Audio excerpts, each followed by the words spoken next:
So hello everyone and welcome to my channel again. अभी मैं जो आपको टोयोटा इनोवा क्रिस्टा दिखा रहा हूँ।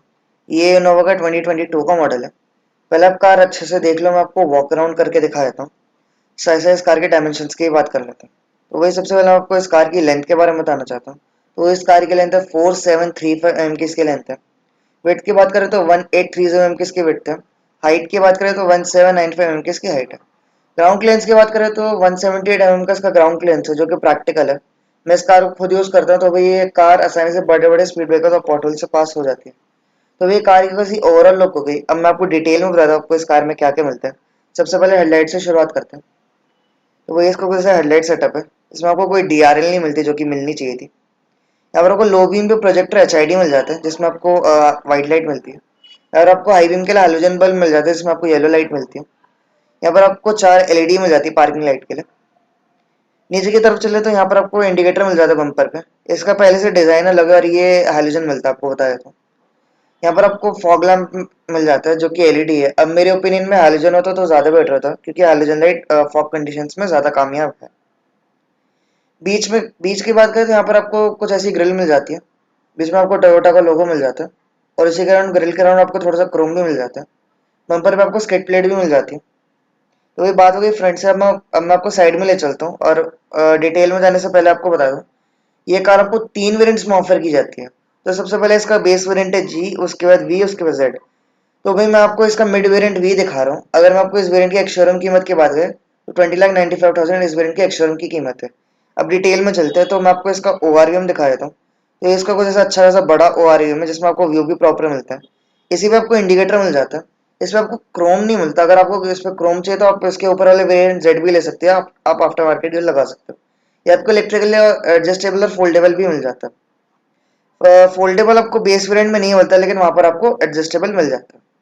फेंडर की बात करें तो आपको फेंडर पे कोई ऐसे ब्रांडिंग वगैरह नहीं, जैसे बहुत सारी कंपनीज करती हैं। टायर्स की बात करें तो सबसे पहले आपको टायर प्रोफाइल बता देता हूँ। तो इसके टायर प्रोफाइल है 205/65 R60। 16 इंचेस के डायमंड कट अलॉय है, जो कि सेम आपको बेस वेरिएंट में भी मिल जाता है। ब्रेकिंग की बात करें, इसमें आपको फ्रंट में डिस्क और रेयर में ड्रम ब्रेक्स भी मिल जाती है। और साइड में और चीज़ों की बात करें तो आपको बता दो, विंडो लाइनिंग पे कुछ ऐसी विंडो लाइन है। इस पे आपको क्रोम नहीं मिलता। आप आफ्टर मार्केट लगा सकते हैं, इसके ऊपर वाला जेड भी ले सकते हो।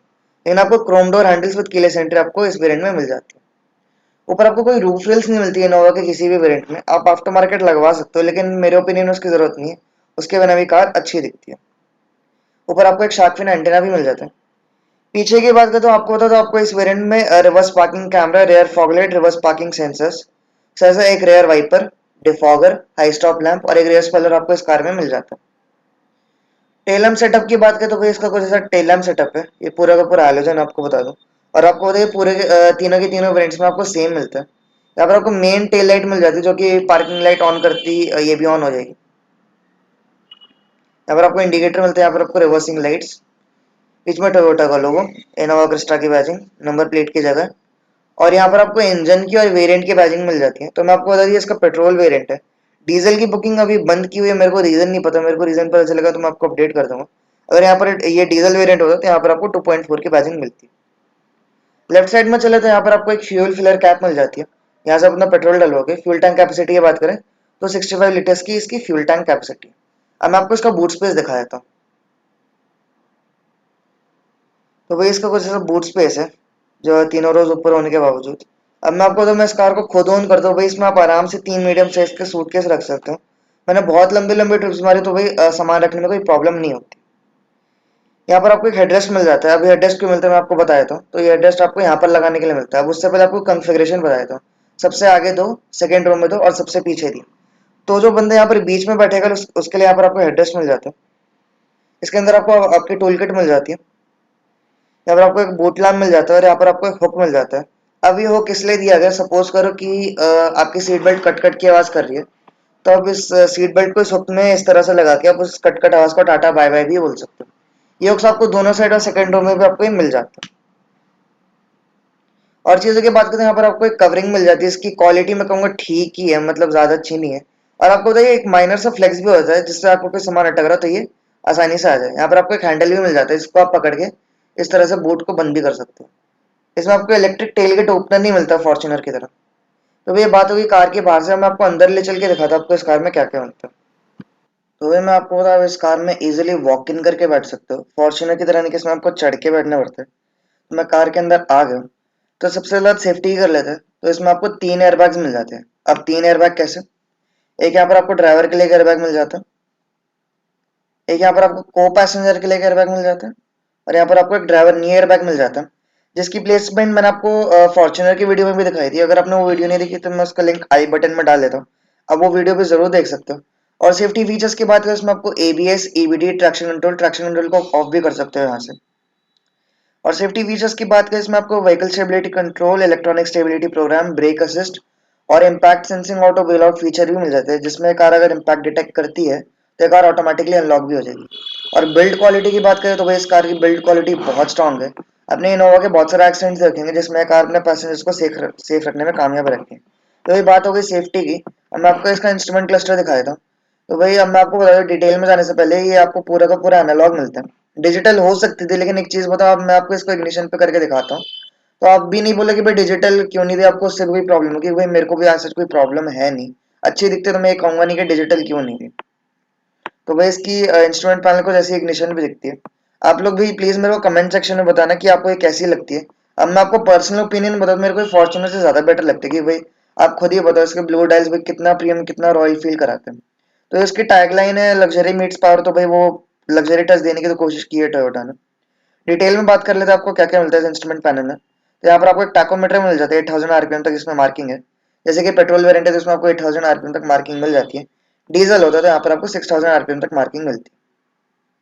यहाँ पर आपको एक इंजन टेम्परेचर गॉज भी मिल जाता है उसी के नीचे, जो कि आपको होता है आपकी कार का इंजन टेम्परेचर क्या। यहाँ पर आपको मल्टी इन्फॉर्मेशन डिस्प्ले मिल जाती है। यहाँ पर आपको आपका स्पीडोमीटर और आपको फ्यूल गेज मिल जाता है, जो कि आपको बताता है आपकी कार में फ्यूल कितना है। तो भाई और चीज़ों की बात करूँ, मैं इसमें आपको मल्टी इन्फॉर्मेशन डिस्प्ले की फीचर्स के बारे में बताया था। तो फीचर से शुरुआत करते हैं उसके। और आपको बता ये प्री फेसलिफ्ट इनोवा से डिफरेंट है, आपको बताया था। फॉर्च्यूनर में भी सिमिलर आती है, बस उसमें एक फीचर आ रहा है जो कि मैं आपको बता दूंगा। यहाँ पर आपको दिखा रहा है आपकी करंट फ्यूल एफिशिएंसी क्या है, आफ्टर रीसेट आपकी फ्यूल एफिशिएंसी क्या रही है। Depress the clutch and then start engine की वार्निंग बार बार आएगी जब तक आपकी कार इग्निशन पे। और आपको तो ये जो फ्यूल एफिशिएंसी के फिगर्स है यूरोपियन टर्म्स में दिए। यहाँ की बात करें, यहाँ पर आपको दिखा रहा है आपकी रेंज का आफ्टर रीसेट आपकी एवरेज स्पीड क्या रही है। यहाँ पर आपको दिखा रहा है आपकी फ्यूल एफिशिएंसी स्टैटिस्टिकली। यहाँ पर आपको दिखा रहा है कि अपना अपना क्यों कितना फ्यूल बचा, आफ्टर रीसेट आपकी फ्यूल एफिशिएंसी क्या रही है। जैसे कि मैं आपको बता रहा, जो यूनिट सही है यूरोपियन टर्म्स में दी गई है। यूरोप में जो कार्स बिकती है उनमें भी ऐसी फ्यूल एफिशिएंसी दिखाता है। इसमें आपको स्टेयरिंग कितना मुड़ा है वो नहीं दिखाता है फॉर्च्यूनर की तरह, बस वही एक फीचर इसमें ज्यादा है। बाकी इसकी और उसकी एमआईडी में कोई ज्यादा डिफरेंस नहीं, सेम एमआईडी है, बस इसका साइज भी बड़ा है। म्यूजिक मेन्यू में चले तो यहाँ पर आपको दिखा रहा है आपको कौन सा म्यूजिक चल रहा है, कौन सा फोन कनेक्टेड है। यहाँ पर आपको आपके अलर्ट्स पता चलते हैं। यहाँ पर आपकी सेटिंग्स है जो कि आप ब्राउज भी कर सकते हैं।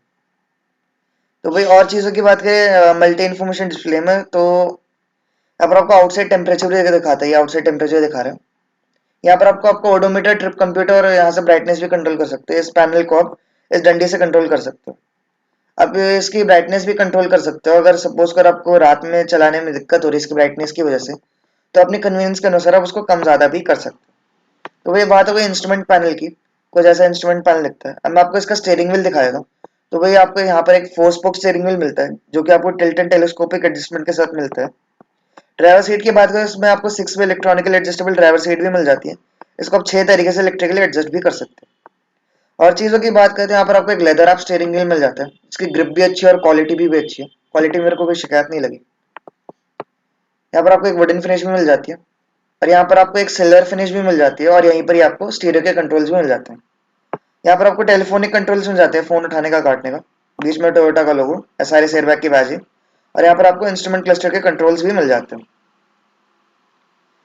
यहाँ की बात करते हैं, यहाँ पर आपको आपके हेडलाइट के control, fog light control, indicators के कंट्रोल मिल जाते हैं। और आपको बता दो आपको इसी वेरिएंट से ऑटोमेटिक हेडलाइट्स भी मिल जाती हैं। यहाँ पर आपको आपके वाइपर के कंट्रोल मिलते हैं। और आपको बता दो आपको इसी वेरिएंट से क्रूज कंट्रोल भी इस कार में मिल जाते हैं। और चीज़ों की बात करें तो यहाँ पर आपको एक इंजन स्टार्ट स्टॉप बटन भी मिल जाता है इसी वेरिएंट से, जो कि मैं आपको दिखा भी देता हूँ। तो वही इसका इंजन स्टार्ट स्टॉप बटन है, जिसके कारण आपको थोड़ा सा क्रोम भी मिल जाता है।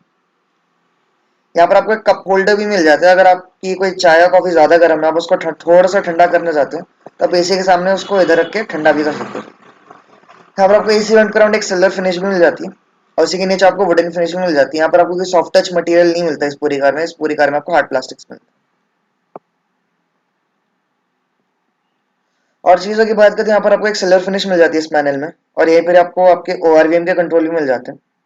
यहाँ से आप अपने ओआरवीएम एडजस्ट कर सकते हैं, यहाँ से फोल्ड कर सकते हो। यहाँ पर आपको सेंटर लॉकिंग के स्विच भी मिल जाते हैं लॉक अनलॉक करने को।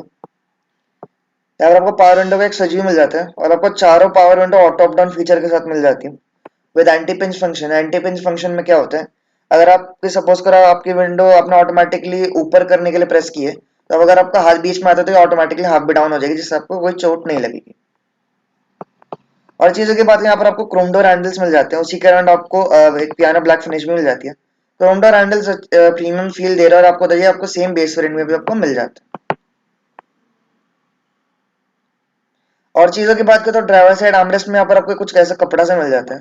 अब इसकी ऑन रोड कीमत देखते हुए भाई ये लेदर फिनिश हो सकती है। मैं अगर आपको इस कार की ऑन रोड कीमत की बात करें तो 24,35,000 ऑन रोड कीमत है इसकी, ऑन रोड डेली की बात करें तो भाई उसके हिसाब से तो ये लेदर फिनिश देनी चाहिए थी। आई डोंट नो क्यों नहीं दी, लेकिन होना चाहिए था। ये चीज इंप्रूव हो सकती। खैर कपड़े की क्वालिटी ठीक है, बट स्टिल लेदर होना चाहिए था इधर। इसका ये एडवांटेज है कि लेदर की तरह वोन आउट नहीं होगा, जैसे लेदर बहुत टाइम बाद वो नहीं हो जाता थोड़ा पील आउट होने लगता है, वो चीज नहीं होगी इधर। यहाँ पर आपको एक हाइट एडजस्टेबल सीट बेल्ट भी मिल जाती है। आपको इस कार में एडजस्टमेंट पूरी मिल जाती है, एडजस्टमेंट की आपको कोई कमी नहीं होगी इधर। तो भाई और चीजों की बात करें तो यहाँ पर आपको और कंट्रोल्स भी दिखा देता हूँ, जिनकी प्लेसमेंट मेरे को थोड़ी सी और लगी। अगर ये थोड़ा सा और ऊपर होते तो ज्यादा बेटर होता। यहाँ पर आपको पार्किंग सेंसर्स ऑन ऑफ करने का स्विच मिल जाता है, और यहाँ पर आपको बोनट खोलने का और फ्यूल फिलर का आपको खोलने का लेवर भी मिल जाता है, जिनको आप पुल करोगे तो वो डिजायर्ड चीज खुल जाएगी। और आपको बता दो आपको इस कार में इसी वेरिएंट से क्रूज कंट्रोल भी मिल जाता है। अडेप्टिव नहीं है, लेकिन आपको क्रूज कंट्रोल मिल जाता है।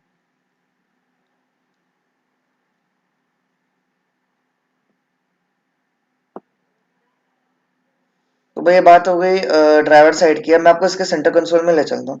तो भाई इसका कुछ ऐसा सेंटर कंसोल है एकदम जो स्वीपिंग डिजाइन मैंने आपको अपनी ओनरशिप वीडियो में भी दिखाया था। अगर आपने वो वीडियो नहीं देखी तो मैं उसका लिंक आई बटन में डालता हूँ, वीडियो पे जरूर देख सकते हो। डिटेल में बात करें तो यहाँ पर आपको एक हजार्ड लाइट का स्विच मिल जाता है, जो कि आपको मैं दिखाया था। यहाँ पर आपको हजार्ड लाइट का स्विच मिल जाता है, उसी के बगल में आपको एक क्लॉक मिल जाती है। यहाँ पर आपको टच स्क्रीन मिल जाती है, इसके अराउंड आपको सिल्वर फिनिश मिल जाती है। और आपको बताओ ये टच स्क्रीन में कोई फैंसी फीचर्स नहीं है, बहुत सिंपल यूआई है। सेम फॉर्च्यूनर में भी आपको ऐसी स्क्रीन मिलती है। ये 7 इंच की टच स्क्रीन है, इसमें आपको ड्राइव इन्फो वगैरह बताया था। इसमें आपको एंड्रॉइड ऑटो एप्पल कारप्ले मिल जाता है। यहाँ पर आपको शॉर्टकट बटन भी मिल जाते हैं, और यहाँ पर आपको नॉब भी मिल जाते हैं ट्रैक चेंज करने के लिए और वॉल्यूम चेंज करने के लिए, जो कि एक अच्छी चीज है। बहुत सारी कंपनियां जो कि नहीं देती आजकल। एसी पैनल की बात करें तो आपको बता दो आपको इस वेरिएंट में ऑटोमेटिक क्लाइमेट कंट्रोल भी मिल जाता है। और ये एसी का पैनल एक चीज हो तो बेस वेरिएंट से तो बहुत अच्छा लगता है, बेस वेरिएंट का बहुत गंदा लगता है मेरे को पर्सनली बताऊं तो। यहाँ से अपनी फैन स्पीड एडजस्ट कर सकते हो, और ये सब अपना रेयर कंप्रेसर भी चालू कर सकते हो। एसी नॉब पे जो मतलब रेयर लिखा है वहां से आप रेयर कंप्रेसर भी चालू कर सकते हो। यहाँ से आप एसी का फैन ऑफ कर सकते हो। अब एक चीज बताओ, इन नॉब्स पे अगर क्रोम होता तो और बेटर हो सकता है, मतलब वो थोड़ी और प्रीमियम फील हो सकती थी उससे। ऐसे मेरे को कोई प्रॉब्लम नहीं क्वालिटी से, लेकिन हो सकता था। ये आप टेम्परेचर एडजस्ट कर सकते हो, यहाँ से आप ऑटोमेटिक क्लाइमेट कंट्रोल भी ऑन कर सकते हो। यहाँ से आप कंप्रेसर चालू कर सकते हो, यहाँ से आप एयर रिसर्कुलेशन और आप मोड चेंज कर सकते हो, और यहीं से आप रेयर डिफॉगर भी ऑन कर सकते हो। ये रेयर डिफॉगर ऑन करने का स्विच है। यहाँ पर आपको एक खाली बटन मिल जाता है, यहाँ पर आपको दिखा रहा है आपका पैसेंजर एयरबैग ऑन है ऑफ है। यहाँ पर आपको इको और पावर मोड भी मिल जाता है, जो कि स्टैंडर्ड है। इको और पावर मोड के स्विच है। यहाँ पर आपको ट्रैक्शन कंट्रोल ऑफ करने का स्विच भी मिल जाता है। यहाँ पर आपको कुछ रखने का स्पेस भी मिल जाता है, और यहाँ पर आपको एक 12 वोल्ट का चार्जिंग सॉकेट भी मिल जाता है। अब यहाँ पर यूएसबी के पोर्ट भी होते तो अच्छा होता है। यहाँ पे यहाँ आपको यूएसबी के पोर्ट नहीं मिलते। तो यहाँ पर आपको इसकी गियर नॉब की बात करें तो यहाँ पर आपको एक 5 स्पीड मैनुअल गियर बॉक्स मिलता है। अब एक चीज बताओ तो ये थोड़ा बेटर हो सकता था कि आपको एक चीज बताओ, ये क्रोम के अलावा सेम बेस वेरिएंट में भी आपको ऐसा ही मिलता है, उसमें कोई डिफरेंस नहीं है। तो थोड़ा पियानो ब्लैक फिनिश देखा है कैसे ना कैसे और प्रीमियम फील हो सकता था। यहाँ पर आपको एक कप होल्डर मिल जाता है, यहाँ पर आपको एक मैनुअल हैंड ब्रेक मिल जाती है, जो कि इलेक्ट्रॉनिक हो सकती थी, लेकिन एक चीज बता तो वो ज्यादा प्रैक्टिकल नहीं है, ज्यादा प्रैक्टिकल है। यहाँ पर आपको इस पे एक क्रोम टिप भी मिल जाती है। लेकिन इसमें लेदर फिनिश हो सकती है जैसे आपको फॉर्च्यूनर में मिलती है। यहाँ पर आपको एक आर्मरेस्ट भी मिल जाता है जो कि स्लाइडेबल नहीं है, जो कि होना चाहिए था। यहाँ पर आप कुछ रख भी सकते हो, लेकिन इसमें मैं आपको रिकमेंड करूंगा कि आप ये कीलेस एंट्री वाली चाबी जरूर रखिए, कि भाई बहुत सारे लोग क्या करें, चाबी जेब में रख लेते हैं और अब जब ड्राइवर स्विच करे तो ये चाबी आपके आपके साथ चले जाता है। गाड़ी बाई चांस स्टॉल होती है तो स्टार्ट करने में बड़ी मुश्किल होती है। आपको चाबी भी दिखाया था, तो आपको लॉक अनलॉक का बटन मिल जाता है, इसमें आपको टोयोटा का लोगो भी मिल जाता है। इसमें आपको एक फिजिकल की भी मिल जाती है, अगर आपकी कार की बैटरी डाउन हो जाती है तो आप कार एक्सेस भी कर सकते हो उस की मदद। तो ये बात हो गई सेंटर कंसोल का ड्राइवर साइड की। अब मैं आपको ऊपर के पैनल में ले चलो, तो यहाँ पर आपको एक सनवाइजर मिल जाता है जिसमें आपको वैनिटी मिरर भी मिल जाता है विद ऑटो इल्यूमिनेशन फीचर। आप जैसे शटर खोलोगे तो ऑटोमेटिकली लाइट भी ऑन हो जाएगी। इसमें आपको इधर हेलोजन लाइट मिलती है। यहाँ पर आपको इसका एक सनग्लास होल्डर भी मिल जाता है और यहाँ पर आपको कैबिन लाइट का पैनल मिल जाता है। अब एक चीज बताओ तो भाई, बेस वेरिएंट से तो बहुत अच्छा दिखता है। मैंने आपको अपनी कार में नहीं दिखा तो मैं आपको दिखा दूंगा अभी आगे आने वाली वीडियोस में, लेकिन भाई उससे तो बेटर लग रहा है। उसका बुरा नहीं दिखता, लेकिन ये बहुत अच्छा दिख रहा है, उससे बेटर ही दिख रहा है। लेकिन मैं आपको एक चीज बताऊं, मेरे को इस पैनल से एक शिकायत है, ये इस सनग्लास होल्डर से मेरे को शिकायत है। भाई सनग्लास होल्डर की क्वालिटी बहुत गंदी, मतलब बहुत चीप प्लास्टिक है, ये बेटर हो सकता था। यहाँ पर आपको एक मैनुअल डे नाइट आईआर में मिलता है। अब considering the price auto dimming हो सकता था, आई डोंट नो व्हाई दिया क्यों नहीं, लेकिन होना चाहिए था ऑटो डिमिंग। पैसेंजर को पैसेंजर साइड की बात करें, यहाँ पर अभी आपको एक वैनिटी मिरर मिल जाता है सनवाइजर में विद ऑटो इल्यूमिनेशन फीचर। को पैसेंजर साइड की बात करें तो यहाँ पर आपको एक कूल ग्लव बॉक्स भी मिल जाता है, जिसमें आप अगर कोई ठंडी बोतल रखते हो तो ठंडी रहती है। मैंने आज तक डाल के नहीं देखी तो मैं बता नहीं सकता। यहाँ पर आपको एक और ग्लव बॉक्स मिल जाता है, जिसमें आपको अपने डॉक्यूमेंट्स वगैरह रख सकते हो। और चीजों की बात करें तो आपको यहाँ पर आपको एक बॉटल होल्डर भी मिल जाता है डोर कार्ड में, और आपको सेम ड्राइवर साइड में एक बॉटल होल्डर्स मिल जाते हैं। और चीजों की बात करें तो डोर कार्ड को पैसेंजर साइड भी सेम है, और आपको बताया इसमें आपको दोनों साइड स्पीकर भी मिल जाते हैं। स्पीकर के स्पेसिफिकेशन में लिख दूंगा, मेरे को याद नहीं एग्जैक्टली कितने। यहाँ पर आपको दोनों साइड में क्वार्टर पैनल भी मिल जाते हैं ड्राइवर की कन्वीनियंस के लिए, जिससे कोई ब्लाइंड स्पॉट ना रह जाए। तो वही बात हो गई आगे की सीट्स की। अब मैं आपको रियर सीट्स में ले चल के दिखाता हूँ आपको पीछे कैसा स्पेस मिलता है और पीछे आपको क्या क्या चीजें मिलती हैं।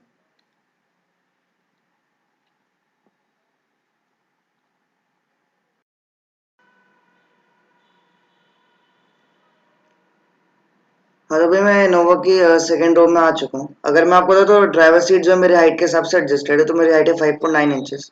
और जो ये सेकंड रो की मेरी जो ये सीट है ये ऑल द वे बैक है, तो उसके हिसाब से लेग रूम बताऊँ तो ये लेग रूम तो बहुत अच्छा है इसमें, और seats all the way back भी उसके हिसाब से। यहाँ पर आपको एक ट्रे टेबल भी मिल जाती है, जो कि भाई एक यूनिक चीज़ है। मैंने 30 लाख के नीचे किसी कार में देखा नहीं अभी तक। अगर किसी कार में मिलता है तो भी मेरे को पता नहीं है। इस पर आप अपना कुछ खाना पीना कर सकते हो। इस पर आप काम नहीं कर सकते, जो बहुत सारे वीडियोस में मैंने देखा है बोलते तो भाई काम करना तो मुश्किल है। हाँ एक छोटी डायरी है तो उस पर उसको आप इस पर रख के काम कर सकते हो, लेकिन बाकी तो काम करना मेरे ख्याल से मुश्किल है। तो इस पर आप मैक्सिमम 10 केजीज तक कुछ भी रख सकते हो, जो कि यहाँ पर लिखा भी हुआ है, मैं आपको दिखा देता हूँ। तो यहाँ पर लिखा हुआ मैक्सिमम 10 केजीज तक आप कुछ भी रख सकते हो। इसकी क्वालिटी ठीक लगी मेरे को, इसकी क्वालिटी में कोई प्रॉब्लम नहीं लगी। यहाँ पर आपको एक आर्मरेस्ट भी मिल जाता है, ये कैप्टन सीट्स वाला 7 सीटर वेरिएंट है, आपको बताया था। यहाँ पर आपको एक बॉटल होल्डर भी मिल जाता है, जो कि मैं आपको एक बार फ्लैश ऑन करके दिखाया था। यहाँ पर आपको एक बॉटल होल्डर भी मिल जाता है। यहाँ पर आपको थोड़ी सी सिल्वर फिनिश भी मिल जाती है, और यहाँ पर आपको डोर ओपनर क्रोम मिल जाता है, और यहाँ पर आपको कुछ ऐसी पियानो ब्लैक फिनिश भी मिल जाती है। और चीज़ों की बात करें तो यहाँ पर आपको ग्रैब हैंडल्स मिल जाते हैं। ग्रैब हैंडल्स आपको पूरी कार में मिल जाते हैं एक्सेप्ट ड्राइवर साइड। उसका भी एक रीज़न है, कॉस्ट कटिंग के लिए नहीं किया, मैं आपको रीज़न भी कभी एक यूट्यूब शॉर्ट्स में बता दूंगा। यहाँ पर आपको कुछ ऐसे कप होल्डर्स मिल जाते हैं, जो कि आपके एक बटन दबाते ही निकल जाते हैं। ये थोड़ा लग्जरी टच देने की कोशिश की मैंने लग्जरी कार्स में, स्पेशली बीएमडब्ल्यूज में देखा। बाकी मैंने एटलीस्ट 30 लाख के नीचे मैं किसी और कार में देखा नहीं, तो ये भाई एक अच्छी चीज़ है, मेरे को एक अच्छी चीज़ लगी। इनको आप बंद भी कर सकते हो अगर आपको यहाँ पर कुछ सामान रखना है। यहाँ पर आपको कुछ एक 12 वोल्ट का चार्जिंग सॉकेट भी मिल जाता है, जो जिसकी प्लेसमेंट मैं आपको फॉर्च्यूनर की वीडियो में भी बताई थी। इसकी प्लेसमेंट ठीक नहीं है, खराब हो सकता है मिट्टी की वजह से, कीचड़ की वजह से। हालांकि मेरी कार में खराब हुआ नहीं, बट स्टिल वही इलेक्ट्रॉनिक चीज का कुछ नहीं पता कब कैसे क्या खराब हो जाए। तो ये ऊपर ही होता तो मेरे ख्याल से ज्यादा बेटर होता ही है। और चीजों की बात करें तो यहाँ पर आपको रेयर सीट्स में यहाँ पर आपको एक यूएसबी चार्जिंग पोर्ट भी मिल जाता है, जिसकी कवरिंग की क्वालिटी ठीक है। ये एक चीज अच्छी है, अगर बाई चांस आपका चार्जर खराब है तो आप यूएसबी से भी कर सकते हो। यहाँ पर आपको कुछ रखने का स्पेस भी मिल जाता है। और चीज़ों की बात करें तो यहाँ पर आपको एक कैबिन लाइट भी मिल जाती है, आपको उस साइड पे कैमल लाइटिंग मिल जाती है। यहाँ पर आपको रेयर एसी इवेंट्स भी मिल जाते हैं और यहाँ पर आपको एक एम्बल लाइटिंग भी मिलती है एसी वेरिएंट से, जो कि आप एक बार क्लिप देख लो कैसी दिखती है।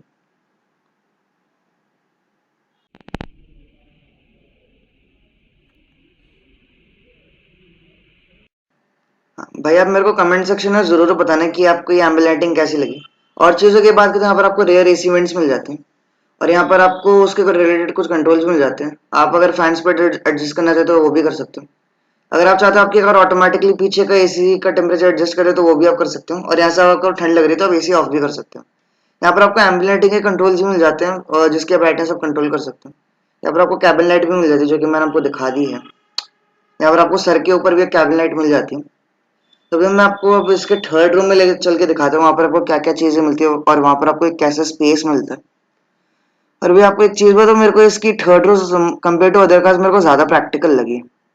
अगर मैं आपको बताऊँ तो कैप्टन सीट्स के बीच में जो स्पेस है यहाँ से छोटे बच्चे और मेरे साइज के छोटे एडल्ट आसानी से आ सकते हैं। तो भाई अगर मैं आपको स्पेस दिखाऊं तो इस साइड आके दिखाया तो भाई ये ऑल द वे बैक है ये जो सीट है, और इसका बैक रेस्ट एंगल में एकदम मेन पोजीशन पे। तो सबसे पहले आपको दिखाया था अगर ये सीट ऑल द वे आगे है तो फिर इसका स्पेस कैसा रहता है। तो भाई उसके हिसाब से तो स्पेस बहुत अच्छा खासा है। अगर कोई ओल्ड एज अगर कोई बैठा है, अगर वो आगे बैठे है तो उनकी हाइट कम है, तो भाई अगर वो बैठे तो पीछे तो आप कंफर्टेबली आसानी से राजाशाह बन के जा सकते हो। इसमें राजाशाह तो खैर बन के नहीं, बट स्टिल आपके पास स्पेस इतना है कि आप कंफर्टेबल रह सकते हो लॉन्ग जर्नी। लेकिन अगर ये होता है कि आपके सामने कोई 6 फुटर बैठ जाए तो मतलब कैसे, खैर मैंने तो थोड़ा बैक रेस्ट एंगल थोड़ा पीछे कर लिया, तो भाई उसके हिसाब से भी अगर बताऊं तो भाई उसके हिसाब से भी स्पेस ठीक है, एडिक्वेट है। और अगर हेडरूम की बात करें तो हेडरूम फॉर्च्यूनर से तो भाई बहुत बेटर है। इसमें आपका मेरा सर टच नहीं हो रहा है। उसमें तो खैर मेरा सर टच होने ही वाला था, 6 फुटर वहां पर बैठ नहीं पाता। क्या 6 फुटर इधर भी नहीं बैठ सकते, पैर की जगह नहीं मिलेगी, लेकिन अगर बैठेंगे तो सर उनका टच नहीं होगा इसमें। इसलिए भी मैं मानता हूँ इसको ये 2 7 सीटर इसमें आसानी से एडल्ट बैठ पाते, छोटे हाइट। यहाँ पर आपको कुछ कप होल्डर्स मिल जाते हैं और यहाँ पर भी आपको रेयर एसी इवेंट्स मिल जाते हैं, मतलब थर्ड रो के लिए। आपको बता दो तो इनोवा पहली एक ऐसी 7 सीटर थी जिसमें आपको थर्ड रो में भी रेयर एसी इवेंट्स मिलते थे। यहाँ पर आपको एक हेडरेस्ट मिल जाए जो कि मैंने आपको दिखा दिया। यहाँ पर मिडिल पैसेंजर की 3 पॉइंट सीट बेल्ट भी मिल जाती है। तो भाई आपको पता जो बंदा बीच में बैठेगा, जैसे मैंने आपको कॉन्फ़िगरेशन बताई थी, तो भाई थर्ड रो में जो बंदा बीच में बैठेगा तो भाई उसके लिए तो स्पेस है नहीं इधर, मतलब बहुत बिछा बिछा सा बैठेगा, कंफर्टेबल नहीं रहेगा। तो प्रैक्टिकली ये एक 6 सीटर ही है। तो भाई ये बात हो गई कार की रेयर सीट सेकंड हो गया। तो अब मैं आपको इसका इंजन दिखा देता हूँ।